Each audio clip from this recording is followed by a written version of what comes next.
والسلام علی رسولہ الکریم وعلی آلہ واصحابہ اجمعین اما بعد فاعوذ باللہ من الشیطان الرجیم بسم اللہ الرحمن الرحیم وَكُونُوا مَعَ الصَّادِقِينَ صدق اللہ العظیم وصدق رسولہ النبی الکریم الامین ان اللہ وملائکتہ یصلون علی النبی یا ایہا الذین آمنوا صلوا علیہ وسلموا تسلیما الصلاۃ والسلام علیک یا سیدی یا رسول اللہ وعلی آلک واصحابک یا حبیب اللہ الصلاۃ والسلام علیک یا سیدی یا خاتم النبیین وعلی آلک واصحابک یا سیدی یا خاتم المعصومین مولاي صل وسلم دائما ابدا على حبيبك خير الخلق كلهم منزه عن شريك في محاسنه فجوهر الحسن فيه غير منقاسم محمد تاج رسل الله قاطبة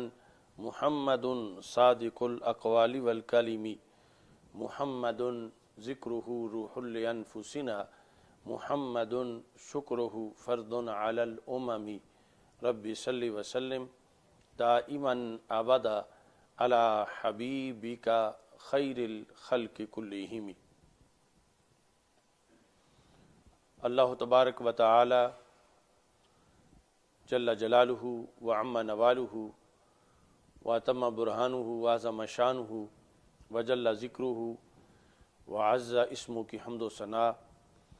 اور حضور سرور کائنات مفخر موجودات زینت بزم کائنات دستگیر جہاں غم گسار زماں سید سروراں حامی بے کساں قائد المرسلین خاتم النبیین احمد مجتبیٰ جناب محمد مصطفیٰ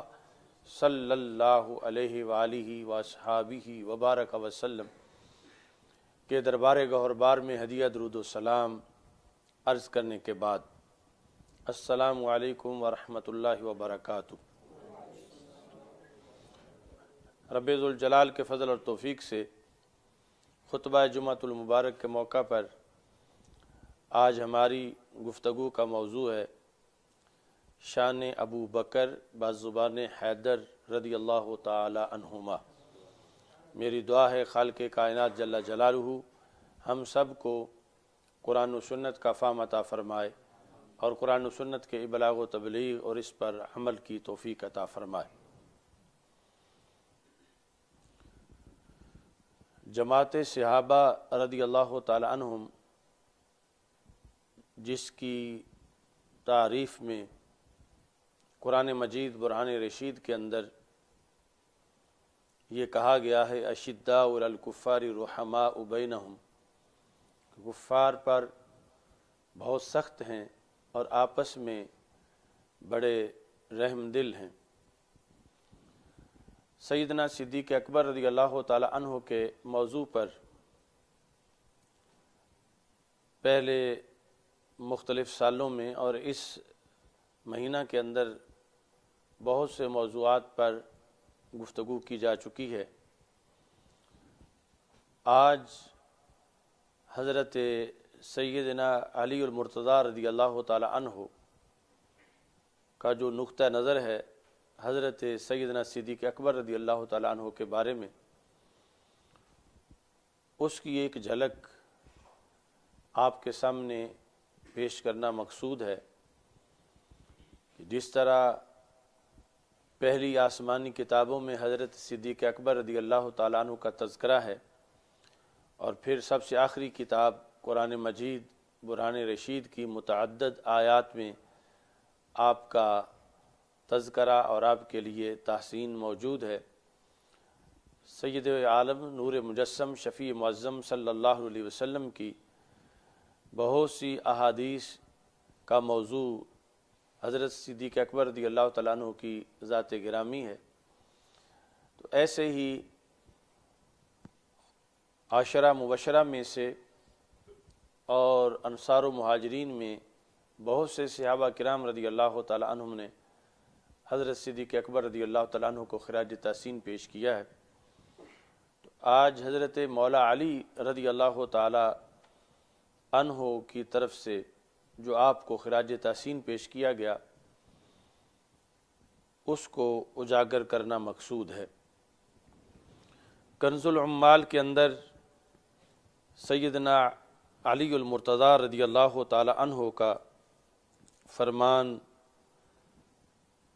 حضرت صدیق اکبر رضی اللہ تعالی عنہ کی ذات کے لحاظ سے جو موجود ہے جلد نمبر 12 صفحہ نمبر 498 پر، تو وہ بڑے واضح الفاظ ہیں اور اس سے بہت سے مسائل کا حل اور بہت سی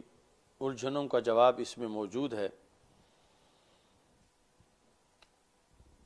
حدیث نمبر 35636 جو کنز العمال میں ہے، ان علی رضی اللہ تعالی عنہ، حضرت مولا علی رضی اللہ تعالی عنہ سے یہ روایت ہے، قال وهل انا الا حسن من حسنات ابی بکر رضی اللہ تعالی عنہ، کہ اپنا تعارف کرواتے ہوئے حضرت مولا علی رضی اللہ تعالی عنہ نے یہ کہا کہ میں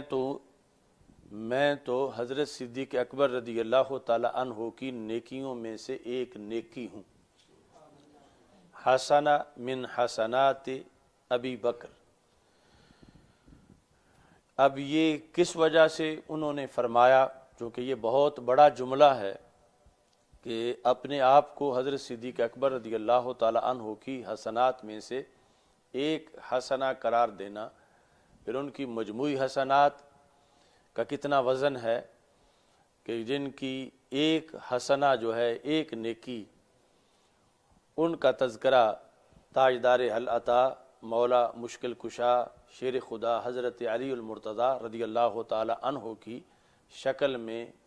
انہی کی زبان سے کیا جا رہا ہے۔ اس میں آپ کا ایک دوسرا قول ہے جس سے اس سلسلہ میں کچھ رہنمائی مل سکتی ہے۔ ابن عساکر کے اندر جلد نمبر 30 میں حضرت مولا علی رضی اللہ تعالی عنہ کے یہ الفاظ ہیں،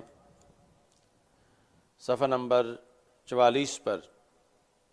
ان علی رضی اللہ تعالی عنہ قال لما اسلم ابو بکر الصدیق رضی اللہ تعالی عنہ اظہر اسلامہ، کہ حضرت صدیق اکبر رضی اللہ تعالی عنہ نے جب اسلام قبول کیا تو صرف قبول ہی نہیں کیا بلکہ اس کا اظہار بھی کیا۔ جس طرح کہ اولیات صدیق اکبر رضی اللہ تعالیٰ عنہ کانفرنس میں ہم نے یہ بیان کیا کہ اظہار اسلام کے لحاظ سے حضرت صدیق اکبر رضی اللہ تعالیٰ عنہ کے پہلے نمبر کے متعارض کوئی دوسرا قول نہیں ہے۔ اظہار سب سے پہلے رسول پاک صلی اللہ علیہ وسلم کی دعوت کے بعد آپ ہی نے کیا، اور مولا علی رضی اللہ تعالیٰ عنہ کہتے ہیں وَدَعَا إِلَى اللَّهِ وَإِلَى رَسُولِهِ، کہ حضرت صدیق اکبر رضی اللہ تعالیٰ عنہ اسلام لائے، اسلام کا اظہار کیا، اور صرف اظہار ہی نہیں کیا بلکہ اسلام کی دعوت دینے کا آگے سلسلہ بھی فوراً شروع کر دیا، یعنی آگے دوسرے لوگوں تک دعوت اسلام پہنچانے کے لحاظ سے جو اولیت ہے حضرت صدیق اکبر رضی اللہ تعالیٰ عنہ کی، یہ بھی آپ کے فضائل و کمالات میں ایک ایسی چیز ہے کہ جس کے ذریعے ہزاروں لاکھوں فضائل حضرت صدیق اکبر رضی اللہ تعالیٰ عنہ کی طرف ان کی ذات سے منسلک ہوتے ہیں، کیونکہ دعوت کا کام اس وقت جب کہ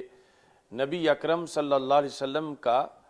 ایڈریس پوچھنا مکہ مکرمہ میں کسی اجنبی کا آ کر، اس کو بھی جرم قرار دیا گیا تھا، اور جو پوچھتا تھا ایڈریس، بتانے والا تو بتانے والا رہا، پوچھنے والے کو بھی سزا دی جاتی تھی۔ تو ایسے حالات کے اندر حضرت صدیق اکبر رضی اللہ تعالی عنہ اعلانیہ اظہار بھی پہلے نمبر پہ آپ نے کیا، اور اس کے بعد دعا الی اللہ و الی رسولہ، یہ الفاظ ہیں حضرت مولا علی رضی اللہ تعالیٰ عنہ کے، کہ اللہ کی طرف بھی آپ نے لوگوں کو بلایا اور اللہ کے رسول صلی اللہ علیہ وسلم کی طرف بھی لوگوں کو بلایا، یعنی یہ دعوت تامہ جو ہے اس کا اہتمام حضرت سیدنا صدیق اکبر رضی اللہ تعالی عنہ نے کیا۔ اس کے نتیجے میں پھر اثرات یہ مرتب ہوئے کہ الروض الانیق کے اندر یہ موجود ہے کہ فَأَسْلَمَ بِدُعَائِهِ، آپ نے جب دعوت دی تو وہ دعوت اتنی مؤثر تھی، حضرت صدیق اکبر رضی اللہ تعالی عنہ کی دعوت۔ فَأَسْلَمَ بِدُعَائِهِ عثمان بن عفان والزبیر بن العوام وعبد الرحمن بن عوف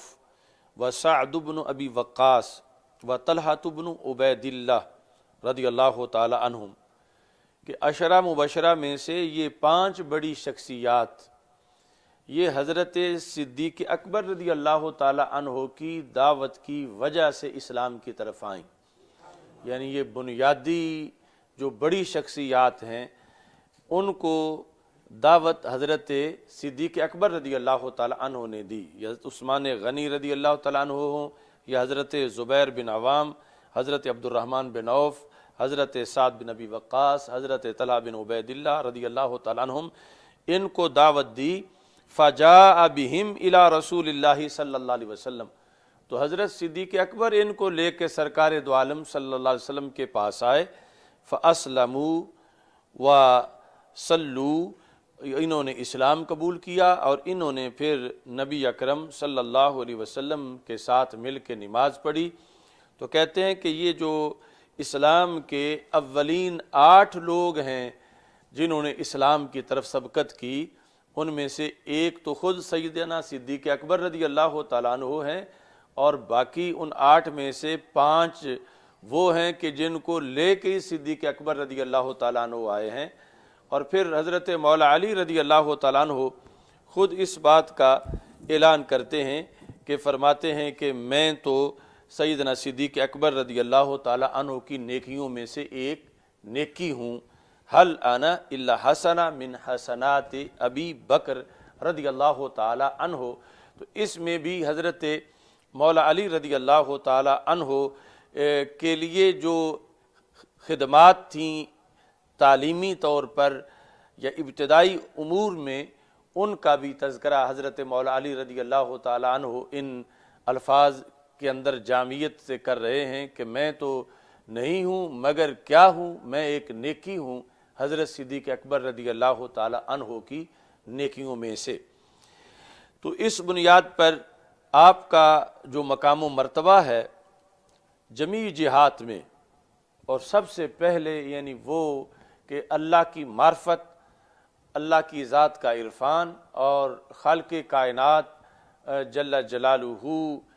کی ذات سے محبت، رسول پاک صلی اللہ علیہ وسلم کی ذات سے عشق، ان ساری چیزوں کو بیان کرتے ہوئے حضرت مولا علی رضی اللہ تعالی عنہ نے یہ ارشاد فرمایا۔ صفات الصفوہ میں ابن جوزی نے اس کو لکھا ہے کہ حضرت مولا علی رضی اللہ تعالی عنہ منبر پہ تقریر کر رہے تھے، تو جن لوگوں نے اس تقریر کو سنا وہ روایت کرتے ہیں، انہوں نے کہا الا ان ابا بکر رضی اللہ تعالی عنہ منیب القلب، کہ لوگوں اس بارے میں تمہیں کسی شک کا شکار نہیں ہونا چاہیے، بلکہ یہ بات اٹل حقیقت ہے کہ حضرت صدیق اکبر رضی اللہ تعالی عنہ منیب القلب ہیں۔ اب منیب القلب، قلب کی انابت، دل کا اللہ کی طرف جھکا ہوا ہونا، اور دل کا اللہ تعالیٰ کی طرف مائل رہنا، رب کی یاد سے ہر دم آباد رہنا، جن کے دل کی گواہی ایک ولیوں کے عظیم سرتاج حضرت مولا علی رضی اللہ تعالی عنہ دے رہے ہیں، شہنشاہ ولایت دے رہے ہیں، تو خود ان کی اپنی ولایت کا عالم کیا ہوگا۔ حضرت صدیق اکبر رضی اللہ تعالی عنہ کے بارے میں یہ گواہی بھی حضرت مولا علی رضی اللہ تعالی عنہ کی ہے کہ صدیق اکبر رضی اللہ تعالی عنہ وہ شخصیت ہیں کہ جن کا دل عام لوگوں کے دلوں جیسا نہیں ہے، بلکہ وہ دل کے لحاظ سے منیب ہیں، جن کو رب ذوالجلال نے اس قدر اپنی ذات کی معرفت عطا فرمائی ہے۔ اب اس کے ساتھ ویسے تو حضرت مولا علی رضی اللہ تعالی عنہ کی طرف سے جو خراج تحسین پیش کیا گیا سیدنا صدیق اکبر رضی اللہ تعالی عنہ کو، وہ ایک طویل موضوع ہے۔ اب صرف اس جہت پر آپ کے چند فرامین پیش کرنا چاہتا ہوں کہ حضرت مولا علی رضی اللہ تعالی عنہ سیدنا صدیق اکبر رضی اللہ تعالی عنہ کو کس قدر پوری امت میں سے افضل مانتے تھے، اور آپ ہی کو الاولین خلافت کا مستحق مانتے تھے، اور آپ کی سیدنا صدیق اکبر رضی اللہ تعالیٰ عنہ کی خلافت بلا فصل پر کس انداز میں حضرت سیدنا صدیق اکبر رضی اللہ تعالیٰ عنہ کی خلافت فصل پر حضرت مولا علی رضی اللہ تعالیٰ عنہ نے لوگوں کے سامنے دلائل پیش کیے اور اس امر کو واضح کیا۔ آپ کا یہ فرمان بھی کنز العمال میں موجود ہے کہ آپ نے فرمایا ابو بکر افضلنا، ابو بکر صدیق رضی اللہ تعالی عنہ ہم سب میں سے افضل ہیں۔ مسند امام احمد کے اندر آپ کا یہ فرمان ہے کہ نبی اکرم نور مجسم شفیع معظم صلی اللہ علیہ وسلم کے قرب کی بنیاد پر حضرت صدیق اکبر رضی اللہ تعالی عنہ کے لحاظ سے حضرت مولا علی رضی اللہ تعالیٰ عنہ نے ارشاد فرمایا، جو کہ فضائل الصحابہ، جو امام احمد بن حنبل کی کتاب فضائل الصحابہ ہے، اس کی جلد نمبر 1 کے اندر یہ الفاظ حضرت عبداللہ بن سلمہ رضی اللہ تعالیٰ عنہ نے حضرت مولا علی رضی اللہ تعالیٰ عنہ سے روایت کیے ہیں کہ کہتے ہیں قال علی رضی اللہ تعالیٰ عنہ الا اخبرکم بخیر هذه الامت بعد نبیہا، اے لوگو کیا میں تمہیں مطلع نہ کروں کہ وہ ذات کون ہے کہ جو رسول اکرم صلی اللہ علیہ وسلم کے بعد اس امت میں سب سے زیادہ افضل ہیں۔ یہ تمہید ذکر کرنے کے بعد کہ میں تمہیں کیا نہ بتاؤں، تو سب کے کہنے پر کہ آپ ضرور ہمیں بتائیں، تو آپ نے فرمایا ابو بکر رضی اللہ تعالی عنہ، کہ جو اس امت میں نبی اکرم صلی اللہ علیہ وسلم کے بعد اس امت میں جو افضل ترین ہیں وہ حضرت صدیق اکبر رضی اللہ تعالی عنہ ہیں۔ اور پھر فرمایا الا اخبرکم بخیر هذه الامت بعد ابی بکر، کیا میں تمہیں نہ بتاؤں کہ ابو بکر صدیق رضی اللہ تعالیٰ عنہ کے بعد اس امت میں کون افضل ترین ہیں؟ تو اس کا جواب آپ نے فرمایا ثم قال عمر، کہ حضرت ابو بکر صدیق رضی اللہ تعالیٰ عنہ کے بعد اس امت میں افضل ترین حضرت عمر رضی اللہ تعالیٰ عنہ ہیں۔ اس کے ساتھ بالخصوص خلافت کے لحاظ سے حضرت سیدنا علی رضی اللہ تعالی عنہ نے اس حقیقت کو واضح کیا۔ یہ سیر و اعلام النبلاء کے اندر امام ذہبی نے اس کو لکھا ہے، اور امام سیوطی رحمۃ اللہ علیہ نے، اور بالخصوص امام احمد نے مسند امام احمد کے اندر اس کو لکھا ہے کہ حضرت علی رضی اللہ تعالی عنہ یہ فرمایا کرتے تھے استخلف ابو بکر رضی اللہ تعالی عنہ، کہ حضرت صدیق اکبر رضی اللہ تعالیٰ عنہ کو خلیفہ بنایا گیا، فعامل بعمل رسول اللہ صلی اللہ علیہ وسلم، آپ نے نبی اکرم صلی اللہ علیہ وسلم کے اسوہ حسنہ کے مطابق خلافت چلائی، وسنتہ، اور نبی اکرم صلی اللہ علیہ وسلم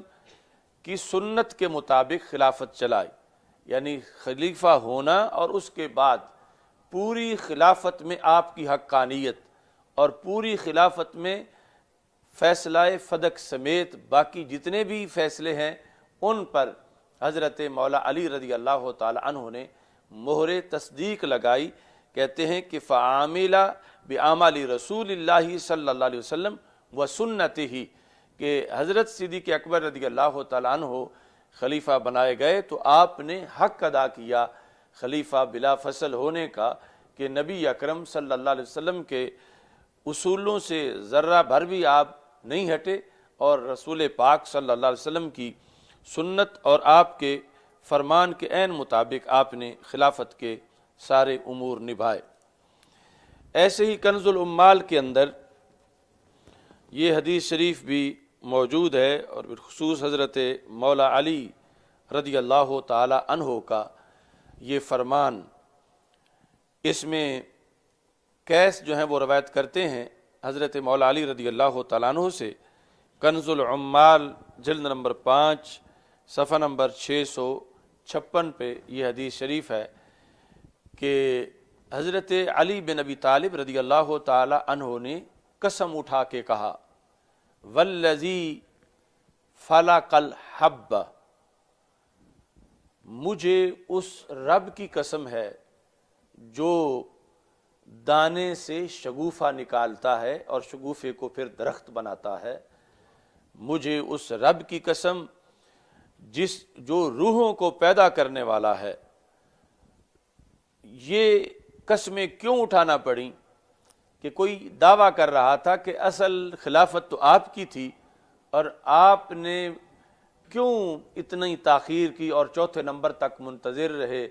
آپ سے تو رسول پاک صلی اللہ علیہ وسلم نے عہد کیا ہوا تھا. آپ تو جیسے ایک فرقہ آپ کو وصی کہتا ہے کہ آپ رسول پاک صلی اللہ علیہ وسلم کے وصی تھے، آپ کو وصیت تھی کہ آپ نے بعد میں خلافت کرنی ہے، تو آپ نے کیوں نہ اس طرح کیا اور چوتھے نمبر تک آپ انتظار کرتے رہے؟ تو اس کے جواب میں آپ نے قسم اٹھا کے کہا کہ میں قسم اٹھا کے کہتا ہوں، لو عہد الی رسول اللہ صلی اللہ علیہ وسلم عہدا لا جالت علیہ، کہ اگر نبی اکرم صلی اللہ علیہ وسلم نے مجھ سے کوئی عہد کیا ہوتا، عہدن نکرہ ہے یعنی کسی لحاظ سے کوئی اشارتاً کنایتاً کہ میں خلیفہ ہوں، اگر میری سیٹ ہوتی، اگر منصب میرا ہوتا تو میں کوئی بزدل نہیں ہوں، میں اپنے زور بازو سے بھی لے سکتا تھا، لا جالت علیہ، میں اس پر لڑائی کر سکتا تھا. ولم اترک ابن ابی قحافہ، میں حضرت صدیق اکبر رضی اللہ تعالی عنہ کو نہ چھوڑتا، یرقى درجۃ واحدۃ من منبرہ، کہ وہ رسول اکرم صلی اللہ علیہ وسلم کے پورے ممبر پر اوپر جا کے بیٹھنا تو درکنار، وہ ایک سیڑھی بھی نہیں چڑھ سکتے تھے.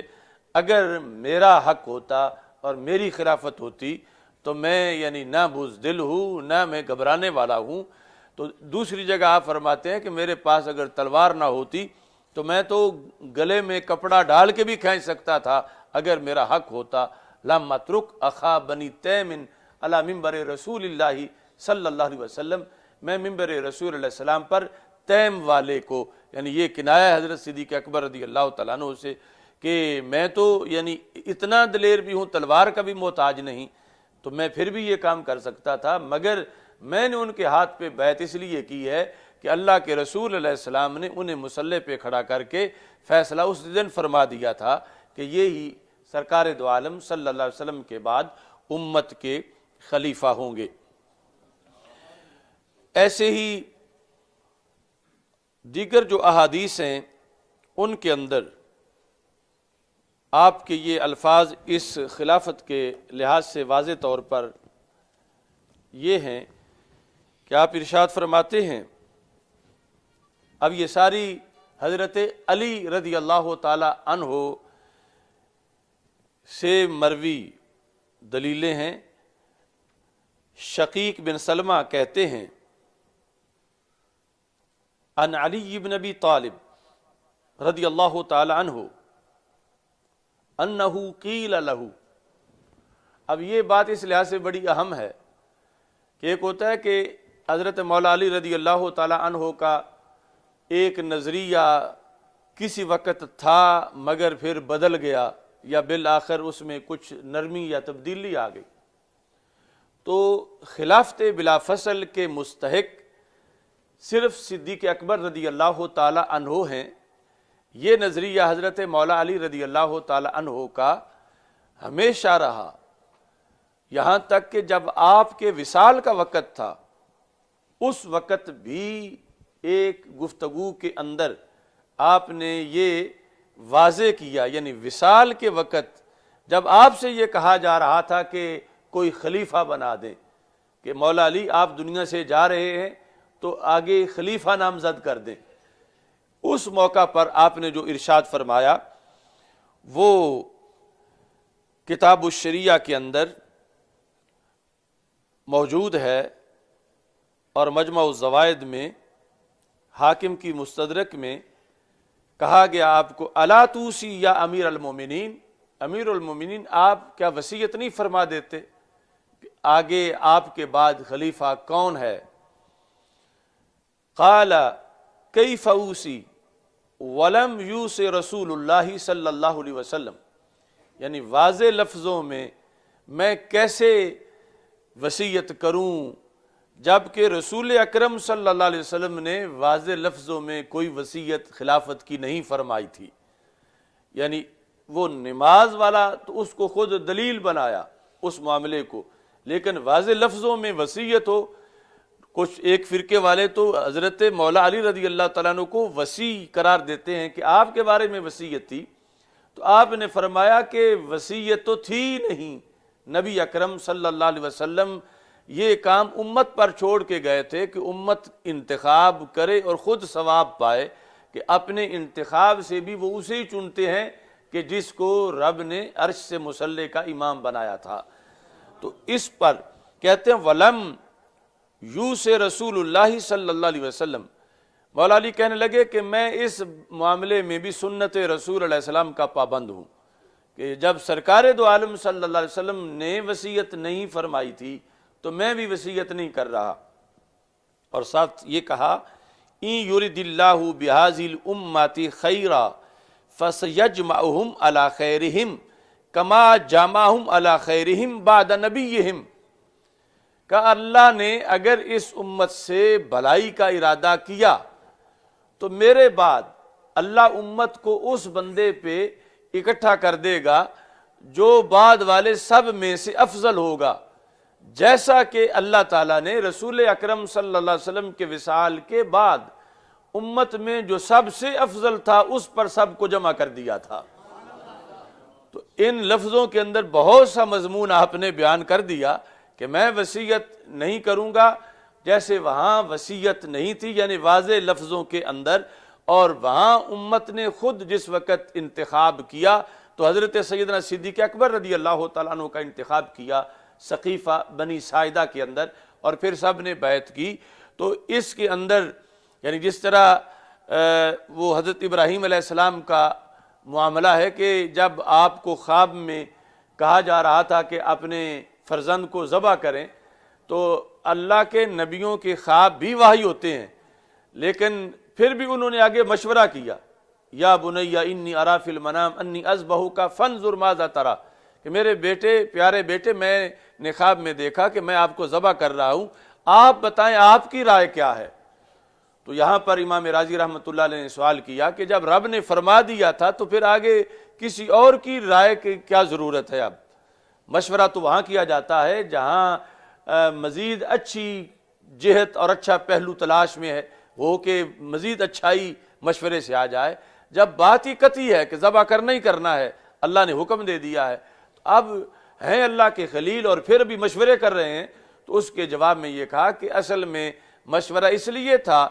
کہ حضرت اسماعیل علیہ السلام کو بھی اپنی مرضی سے اس چھری کو قبول کرنے کا ثواب مل جائے، اگر ان سے پوچھے بغیر ہی ان کو لٹا کے ذبح شروع کر دیا جائے تو اس میں حضرت ابراہیم علیہ السلام کا جو اللہ کے حکم پر جھک جانا ہے وہ تو ظاہر ہوگا، مگر حضرت اسماعیل علیہ السلام کی تو کہا تو اس میں کوئی کردار سامنے نہیں آئے گا کہ ان سے تو پوچھا ہی نہیں گیا، اور پوچھے بغیر ہی ان کو لٹا کے ذبح جو ہے وہ شروع کر دیا گیا ہے۔ تو اس واسطے حضرت ابراہیم علیہ السلام نے ان سے سوال کیا تاکہ وہ بھی پارٹنر بن جائیں ثواب میں، اور وہ اپنی مرضی سے کہ کہیں کہ یا ابا افعل ما تؤمر ستجدنی ان شاء اللہ من الصابرین، کہ ابا جی جو کچھ چاہتے ہو آپ کر ڈالو، آپ مجھے صبر کرنے والوں میں سے پائیں گے۔ تو ایسے ہی یعنی سرکار دو عالم صلی اللہ علیہ وسلم کے وصال کے فوراً بعد پوری امت یعنی جو اس وقت موجود تھی، ان سارے صحابہ کو اس ایک بڑے کام کا ثواب مل جائے کہ انہوں نے خود انتخاب کیا، تو وہ کتنا اچھا انتخاب تھا، اور وہی اللہ کی مرضی کے مطابق تھا، اور وہی رسول پاک صلی اللہ علیہ وسلم کی رضا کے مطابق، اور جو پھر نبی اکرم صلی اللہ علیہ وسلم قرائن دے کے گئے تھے انہی کے مطابق تھا۔ تو اس لیے حضرت مولا علی رضی اللہ تعالی عنہ یہاں یہ کہنے لگے کہ میں بھی وصیت نہیں کروں گا، جیسے اللہ تعالیٰ نے سرکار دو عالم صلی اللہ علیہ وسلم کے وصال کے بعد جو سب سے افضل تھے امت میں، ان پر ہی امت کو جمع کیا اور ان پر ہی سب کا اتفاق ہوا۔ تو میں بھی ایسے ہی چاہتا ہوں کہ میرے بعد بھی خود ہی جو سب سے افضل ہے میرے بعد ان پر اتفاق کر لیا جائے۔ تو یہاں یعنی آپ اس دنیا سے رخصت ہو رہے تھے تو پھر بھی اسی نظریے پر تھے کہ حضرت صدیق اکبر رضی اللہ تعالیٰ عنہ رسول پاک صلی اللہ علیہ وسلم کے بعد افضل ترین ہیں اور پہلے نمبر پر ہیں۔ یہ دم رخصت بھی حضرت مولا علی رضی اللہ تعالیٰ عنہ کا عقیدہ اور آپ کا نظریہ موجود تھا۔ ایسے ہی ایک اور اہم گفتگو جو حضرت سیدنا صدیق اکبر رضی اللہ تعالیٰ عنہ نے ایک مقام پہ فرمائی، وہ بھی سیر اعلام النبلاء کے اندر موجود ہے، اور وہ تفصیلی گفتگو ہے۔ اس پر ہی میں آج اس گفتگو کا اختتام کروں گا کہ سیر اعلام النبلاء جلد نمبر 2 صفحہ نمبر 629 پر یہ لکھا ہے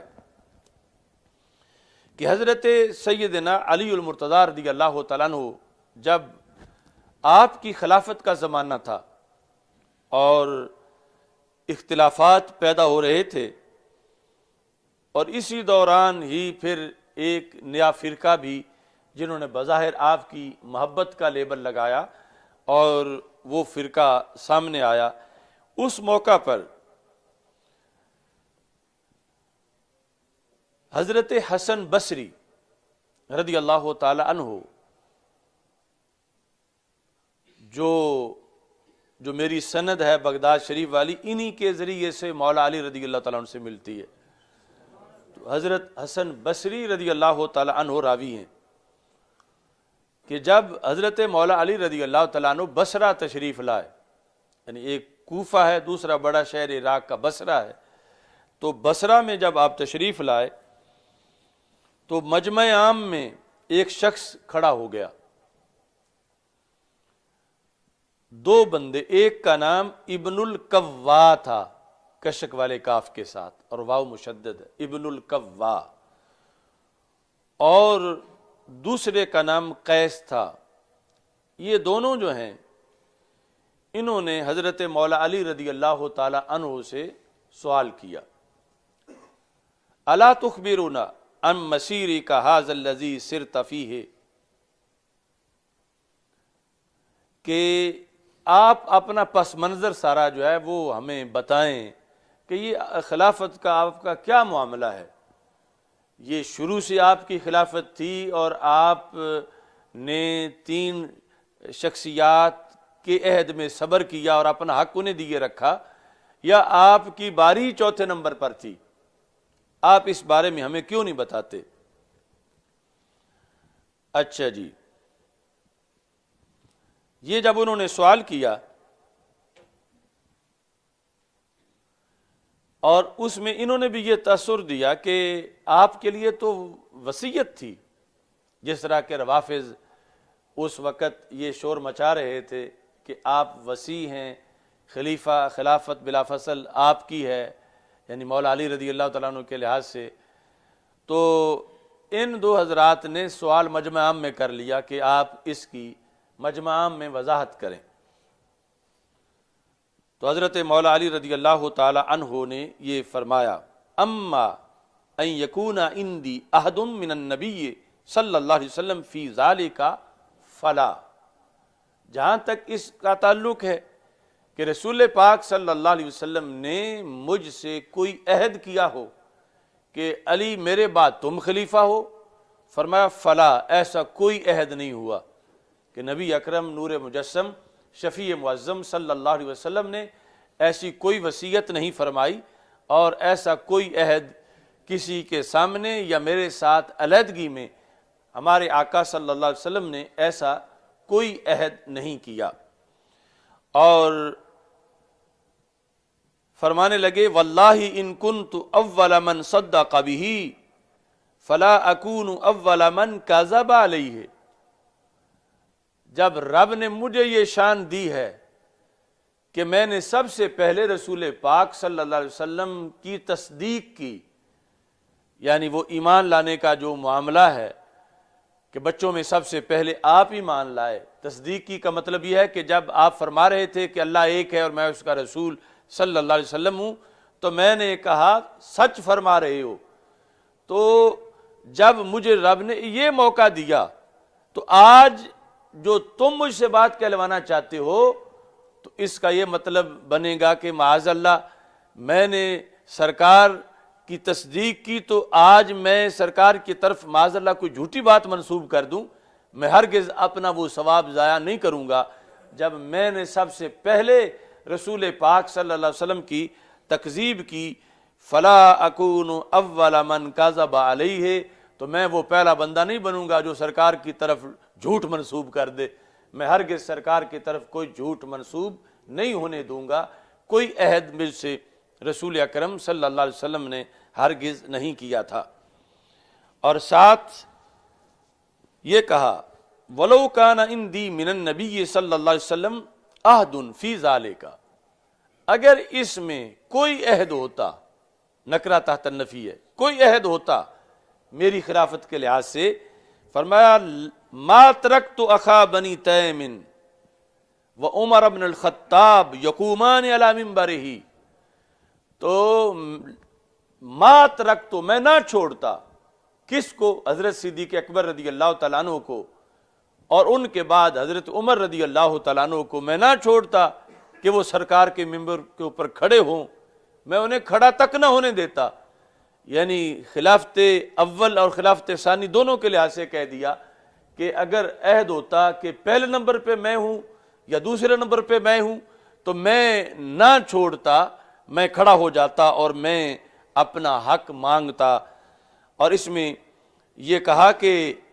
وَلَا قَاتَلْتُهُمَا بِيَدِي، میں اپنے ہاتھوں سے ان کے ساتھ لڑائی کرتا، یعنی صرف اس بیس پر کہ جب حق میرا ہے تو علی اپنا حق لینا تو جانتے ہیں، تو اگر میرا حق ہوتا تو پھر میں کیسے سرکار کے فرمان کے خلاف ہونے دیتا؟ یعنی پھر بھی اپنی کوئی نفسانی خواہش نہ ہوتی، لیکن سرکار کا جو حکم تھا وہ میں نافذ کرواتا کہ جب میرا نمبر ہے، مجھے بتایا ہے، تو میں اس کے لیے اس حد تک بھی چلا جاتا۔ وَلَوْ لَمْ أَجِدْ إِلَّا بُرْدِي هَذَا، آپ کے ہاتھ میں چادر تھی، فرمایا اگر میرے ہاتھ میں اور کچھ بھی نہ ہوتا، صرف یہ چادر ہی میرے ہاتھ میں ہوتی، لو لم اجد الا بردی ہاذا، اگرچہ میرے پاس صرف یہ چادر ہوتی، نہ میرے پاس تلوار ہوتی، نہ نیزہ، نہ بھالا، نہ ڈنڈا، کچھ بھی نہ ہوتا، میں بالکل خالی ہاتھ ہوتا، اس چادر کے ذریعے بھی میں لڑائی کر سکتا تھا،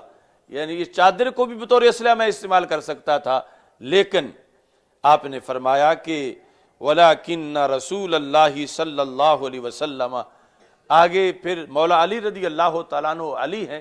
آپ نے بڑی جامع انداز میں گفتگو کی، فرمایا لیکن بات یہ ہے کہ اللہ کے رسول صلی اللہ علیہ وسلم لم یقتل قتلا، آپ کو معاذ اللہ قتل یا شہید نہیں کیا گیا کہ اچانک آنن فانن آپ دنیا سے چلے گئے ہوں اور اس سلسلے میں کوئی آپ نے رہنمائی نہ کی ہو، واضح لفظوں میں وصیت کی تو خود نفی کی، لیکن جو اشارے کنائے اور اس قرائن تھے اس کا خود اس بات کیا کہ رسول پاک صلی اللہ علیہ وسلم ہرگز شہید نہیں ہوئے، اور ولم یمت فجاعتن، اور اچانک ہنگامی طور پر اچانک آپ کا وصال بھی نہیں ہوا۔ آپ پہلے بیمار ہوئے ہیں اور کئی دن آپ بیمار رہے ہیں، تو رفتہ رفتہ آپ اس دنیا سے تشریف لے گئے ہیں۔ اگر پہلی دونوں باتیں ہوتی تو پھر یہ ہوتا کہ کوئی موقع ہی نہیں ملا کہ کوئی اس سلسلہ میں کوئی رہنمائی بند لفظوں میں فرما دیتے، اچانک چلے گئے ہیں، تو کہا اچانک نہیں گئے۔ اور اس سلسلہ میں ماکا صفی مرضی ایاما، اپنی علالت میں آپ نے کئی دن گزارے، ایک دو دن بھی بیمار نہیں ہوئے، اس سے زیادہ دن آپ نے مرض میں علالت میں گزارے۔ ایام و لیالی، بہت سے دن اور بہت سی راتیں آپ نے علالت میں گزاری۔ یأتیہ المؤذن فیؤذنہ بالصلاۃ، ان ساری نمازوں میں جو رسول اکرم صلی اللہ علیہ وسلم علیل تھے، ہر نماز کے ٹائم آ کے آپ کو اطلاع دی جاتی تھی کہ یا رسول اللہ صلی اللہ علیہ وسلم، صحابہ بڑی بےتابی سے آپ کا انتظار کر رہے ہیں، آپ تشریف لائیں اور آپ جماعت کرائیں۔ تو مولا جی کہتے ہیں فَيَأْمُرُ أَبَا بَكْرٍ فَيُصَلِّي بِالنَّاسِ، ہر نماز پر ہی سرکار ابو بکر صدیق کا نام لیتے تھے رضی اللہ تعالیٰ عنہ۔ یعنی سرکار دو عالم صلی اللہ علیہ وسلم نے اگرچہ وصیت تو کسی کی بھی نہیں کی، لیکن جب اچانک نہیں گئے بلکہ پہلے مصلی خالی ہوا علالت کی وجہ سے، تو وہ مصلی کے لیے آپ سے ہر نماز کے موقع پہ پوچھا گیا کہ یا رسول اللہ صلی اللہ علیہ وسلم آپ تشریف لائیں، آپ جماعت کرائیں۔ تو کہا ان میں سے کسی ایک دن، کسی ایک نماز کے موقع پر بھی سرکار نے میرا نام تو نہیں لیا۔ اور مولا علی کہتے ہیں کہ ابو بکر صدیق رضی اللہ تعالیٰ عنہ کا نام لیا۔ وَهُوَ يَرَى مَكَانِي، حالانکہ نبی اکرم صلی اللہ علیہ وسلم کو میں پاس بیٹھا نظر بھی آ رہا تھا۔ وَهُوَ يَرَى مَكَانِي، اور سرکار میرے مکان کو دیکھ رہے تھے، یا پھر مکان سے دوسرا مقام و مرتبہ، کہ میرا جو مقام و مرتبہ ہے سرکار سے بڑھ کے کون جانتا ہے۔ یعنی اگر وہ جو آج کچھ لوگ حضرت صدیق اکبر رضی اللہ تعالیٰ عنہ کو ڈی گریڈ کرنے کے لیے کہ وہ محض سیاسی خلیفہ تھے یا انتظامی تھے اور ولایت کے لحاظ سے کمی بیان کرتے ہیں، تو مولا علی رضی اللہ تعالیٰ عنہ کہتے ہیں کہ سرکار سے بڑھ کر میرا مقام ولایت کون جانتا ہے، اور یہ کہ جس نے جماعت کرانی ہے اس کے پیچھے کتنے بڑے بڑے ولی کھڑے ہوں گے، تو وہ خود کتنا بڑا ولی ہونا چاہیے۔ تو اس بنیاد پر حضرت مولا علی رضی اللہ تعالیٰ عنہ یہ مجمع عام میں سوال کا جواب دے رہے ہیں۔ فرمایا وَهُوَ يَرَى مَكَانِي، سرکار صلی اللہ علیہ وسلم دیکھ رہے تھے کہ میں پاس بیٹھا ہوں۔ اور فرمایا ثُمَّ يَأْتِي الْمُؤَذِّنُ، پھر مؤذن آتا، فَيُؤَذِّنُهُ بِالصَّلَاةِ، اذن یؤذن ہو تو پھر ہوگا مطلع کرتا تھا، اور اذن یؤذن ہو تو پھر نماز کی تعزین یعنی اذان وہ پڑھتے تھے۔ فَيَأْمُرُ أَبَا بَكْرٍ فَيُصَلِّي بِالنَّاسِ، تو سرکار دو عالم صلی اللہ علیہ وسلم پھر فرماتے تھے کہ ابو بکر صدیق کو کہو وہ جماعت کرائیں۔ وَهُوَ يَرَى مَكَانِي، میں پھر بھی پاس بیٹھا ہوتا تھا۔ تو نبی اکرم صلی اللہ علیہ وسلم نے یہ ارشاد فرمایا کہ ابو بکر صدیق رضی اللہ تعالی عنہ کو کہو کہ وہ جماعت کرائیں۔ دوسری کتابوں میں جب یہ واقعہ، یہ سوال کا جواب، یہ فرمان مولا علی رضی اللہ تعالیٰ عنہ ذکر ہے، وہاں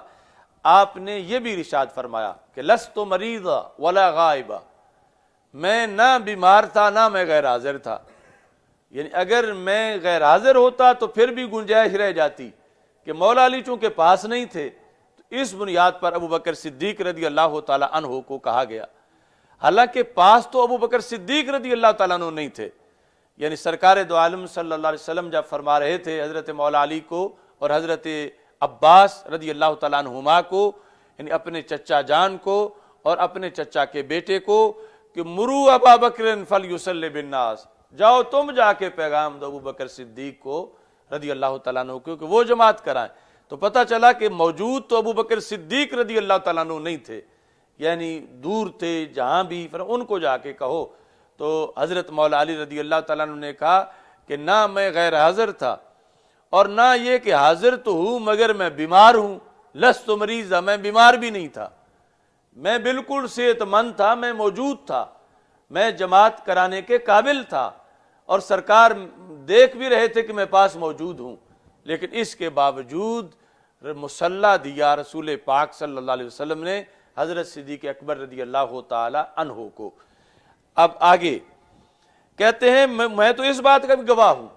وَلَقَدْ أَرَادَتْ إِمْرَأَةٌ مِّن نِّسَائِهِ أَن تَصْرِفَهُ عَنْ أَبِي بَكْرَ رضی اللہ تعالیٰ عنہ، میں اس کا بھی گواہ ہوں کہ رسول پاک صلی اللہ علیہ وسلم کی ازواج مطہرات میں سے ایک نے، یعنی سیدہ عائشہ صدیقہ رضی اللہ تعالی عنہا نے ارادہ کیا کہ ان تصرفہ، کہ وہ زوجہ محترمہ سرکار کو پھیر دیں، ان ابی بکر رضی اللہ تعالیٰ عنہ، حضرت ابو بکر صدیق رضی اللہ تعالیٰ عنہ سے،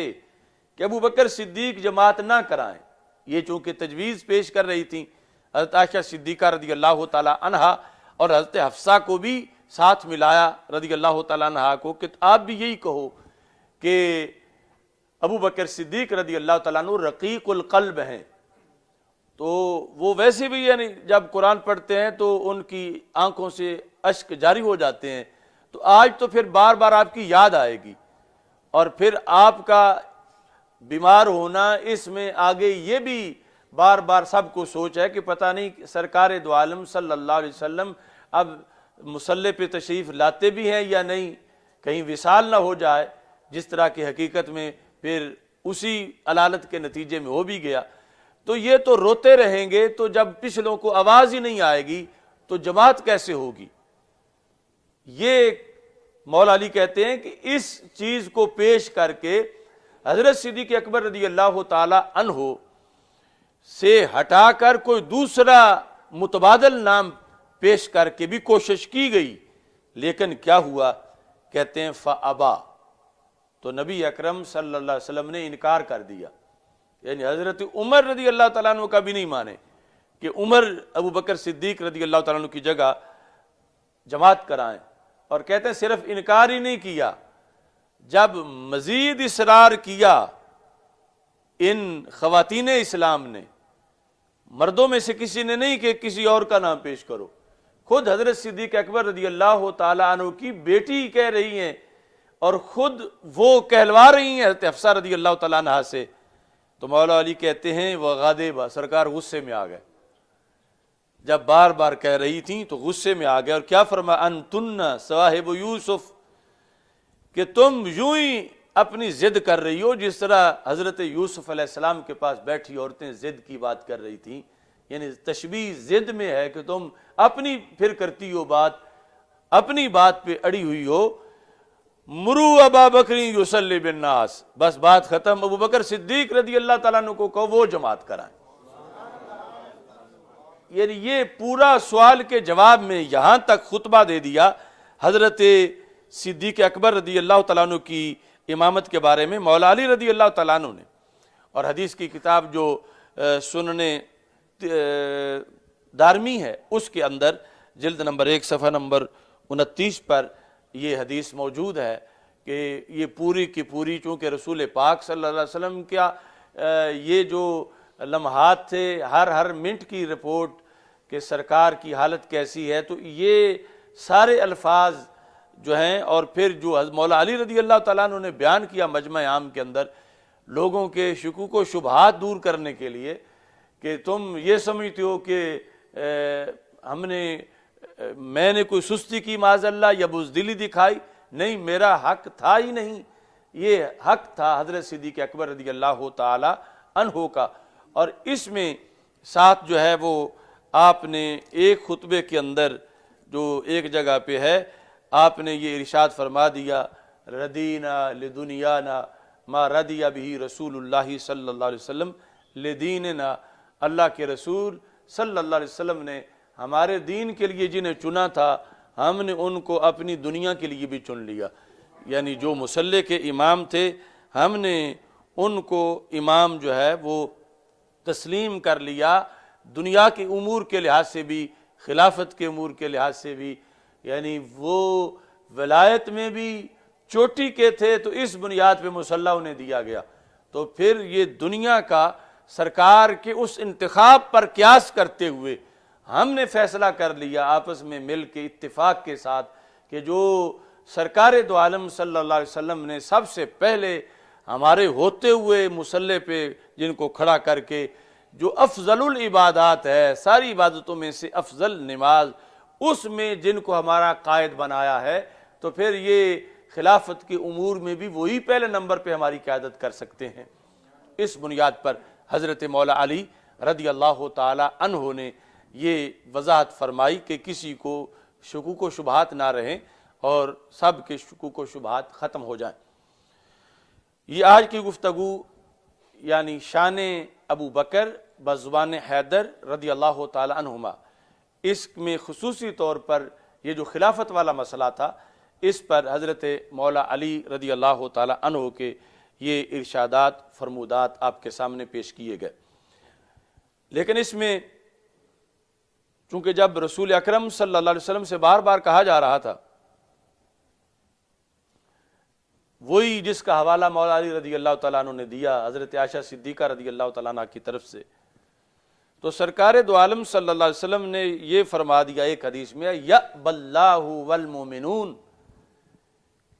کہ اللہ اور کسی کو مصلی دینا یہ رب مان ہی نہیں رہا، اللہ نے انکار کر دیا ہے، اللہ نہیں مانتا کہ کسی اور کو مصلی دیا جائے، اور نہ ہی مومن مانتے ہیں، یعنی اس وقت جتنے صحابہ رضی اللہ تعالیٰ عنہم تھے ان کے لحاظ سے بھی ساتھ ارشاد فرما دیا۔ اصل تو پتہ چلا کہ مصلی دیا گیا اللہ کے حکم پر، مصلی دیا گیا رسول پاک صلی اللہ علیہ وسلم کے حکم پر، مرو بار بار کہا سرکار نے، اور روایت مولا علی رضی اللہ تعالیٰ عنہ کر رہے ہیں، اور پھر اسی مصلی پر خلافت کو قیاس کیا گیا، اور انہیں جو پہلا نمبر ان کا مانا گیا تو وہ پہلا نمبر اللہ کی طرف سے دیا گیا، پہلا نمبر رسول پاک صلی اللہ علیہ وسلم کی طرف سے دیا گیا۔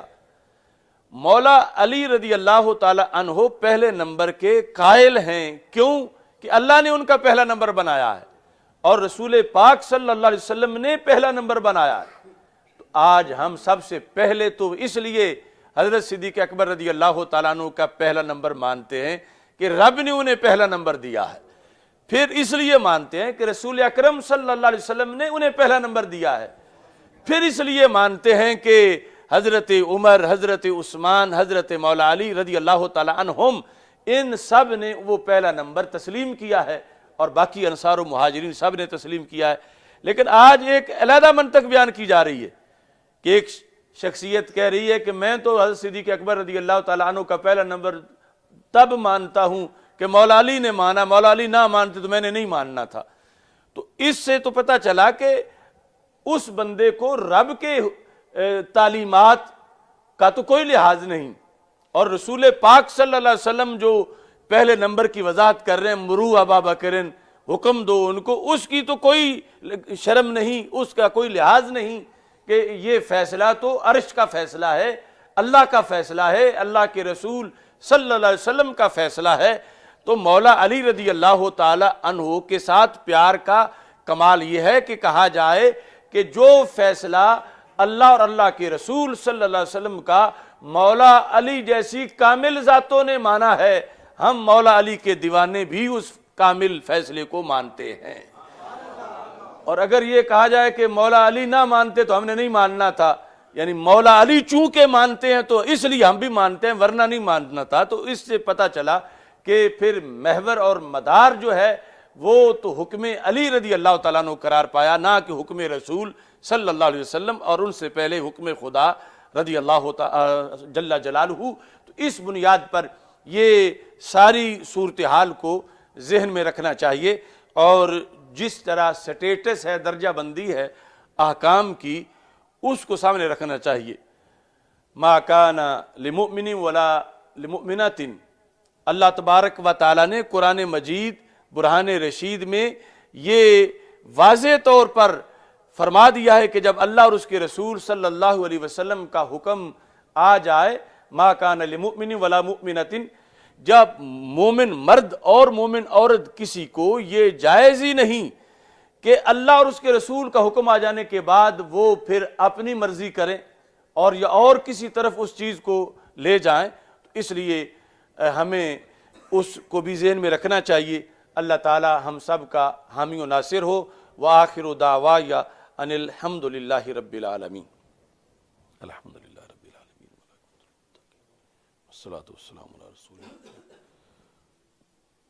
استغفر اللہ لا الہ الا اللہ وحدہ لا شریک له، لہ الملک ولہ الحمد وهو علی کل شیء قدیر۔ اللہم انا نعوذ بک من زوال نعمتک وتحول عافیتک۔ یا اللہ حاضرین کی دلی نیک تمنائیں پوری فرما، جتنے لوگوں نے دعا کے لیے کہا ہے سب کی دعائیں منظور فرما۔ محمد اعظم کو، مفتی محمد عابد جلالی صاحب کو فردوس میں بلند مقام عطا فرما، والدہ مرحومہ کو فردوس میں